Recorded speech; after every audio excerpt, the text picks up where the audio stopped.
Good morning, students. In today's class, let us discuss about the topic. It is communication. Communication, it is an indispensable element in human relationship.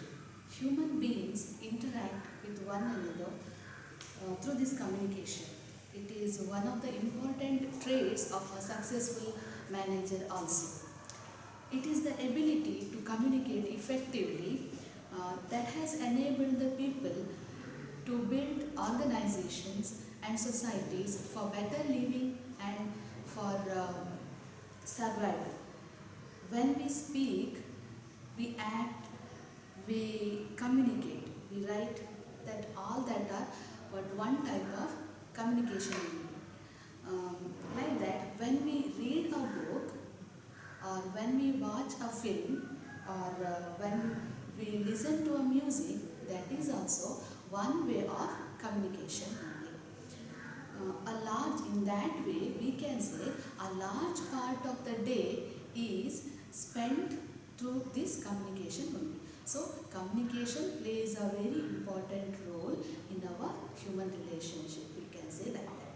So, communication, the word communication, it is derived from a word communis, which means common or which means common. That means communication is an exchange of ideas, beliefs, emotions from one person to another person to create mutual understanding. One person exchanges or exchange or share his ideas and emotions or his opinions to another person. So that process is called as what? Communication.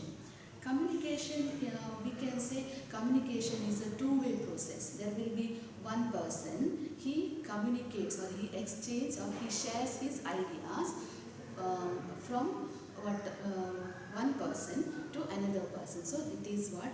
Two-way process. There will be a message and one person, and he is called as a sender, and there will be a message and there will be a receiver. So in that way it is an exchange of ideas, beliefs or emotions or our opinions from one person to another person. So that is what communication.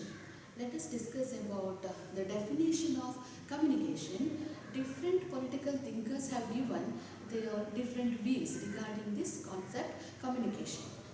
According to J.D. Millett, he said what?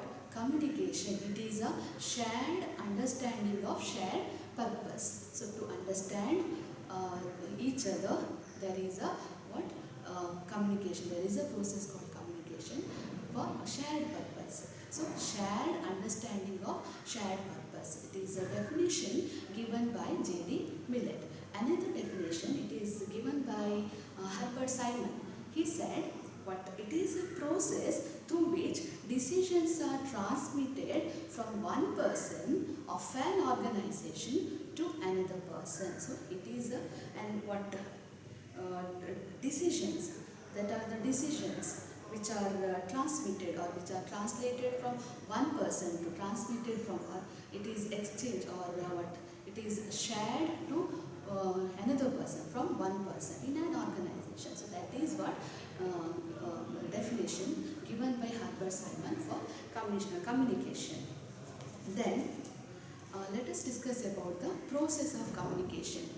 The concept called communication, it is defined as a process.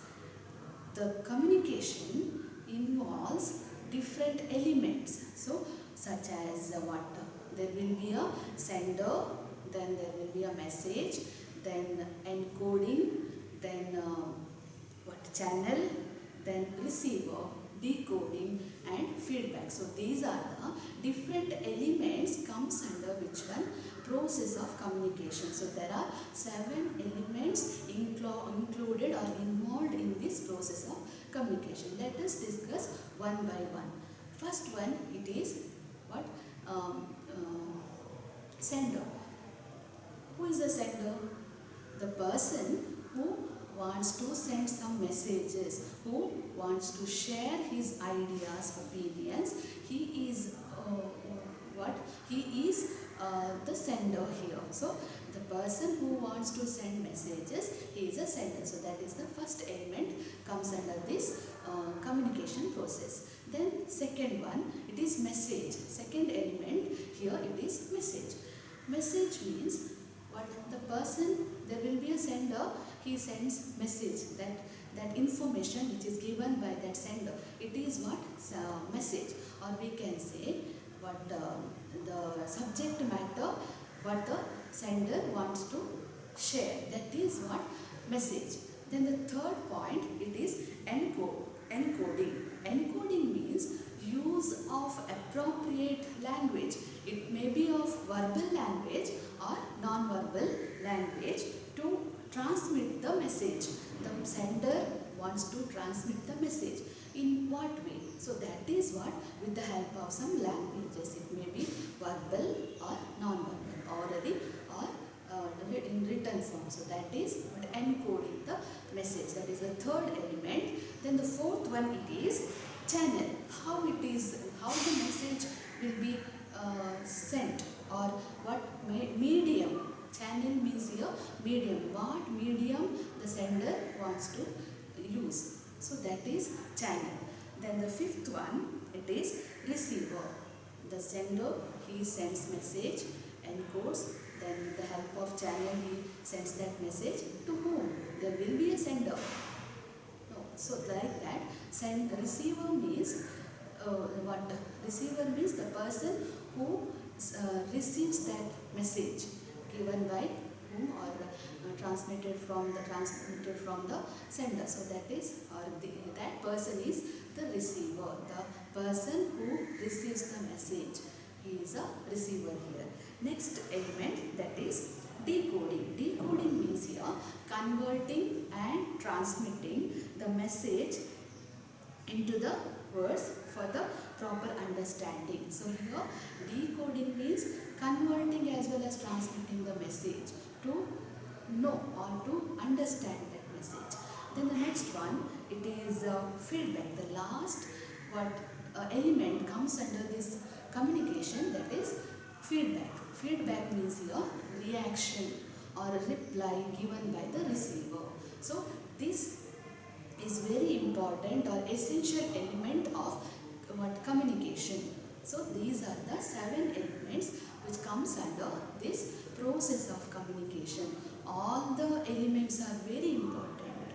With the help of that feedback, the last element comes under this communication, that is also very important. With the help of that feedback, the higher level authorities or the top level authorities, they can correct their mistakes. They can know what the employees will say about that organization and about the higher authorities. So that is very important for the betterment of the organization. So these are the process of communication.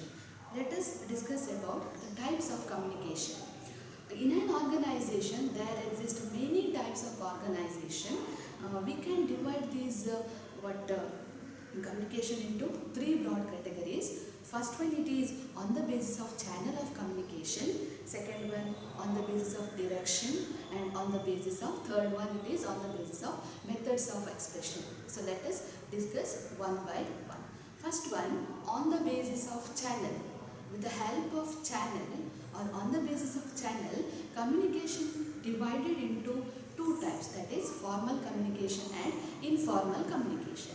Formal communication here, these are the deliberately and consciously established by the management, the top management people. They establish these communication. So that is what formal communication. Here, these are officially specified in the organizational charts.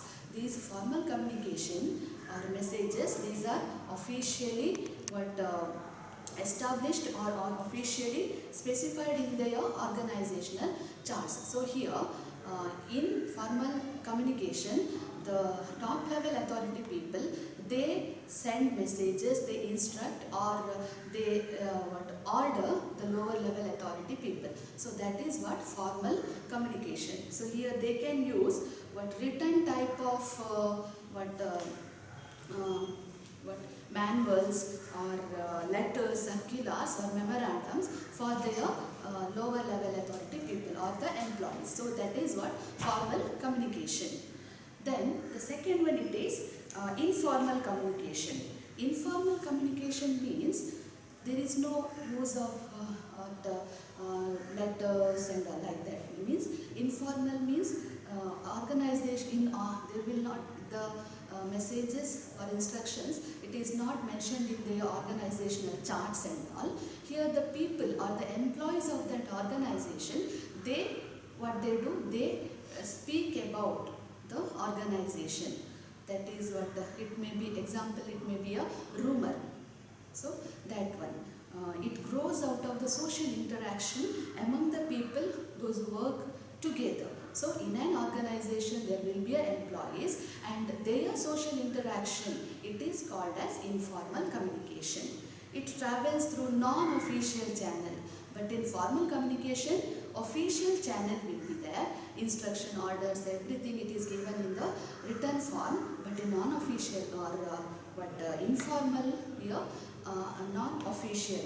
So that is informal communication. It may be in the form of rumor also. Then it is a result of people's natural desire to communicate with each other. We can say like that also. Then it is not created by the management, the people themselves or the employees of that organization. They do that activity or they do this communication. But this informal communication also helps the manager to know what the employees will say about their higher level people, higher authorities and about the organization.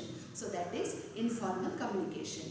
Then second main type, that is on the basis of direction. So here 3 points will come, 3 types are there. One is downward and upward communication, and the third one horizontal or lateral communication. So see the first one, it is downward communication. Here the communication or the message, everything, it flows from higher level authorities to lower level authorities. So it flows from people at higher level to lower level authorities in the organizational hierarchy.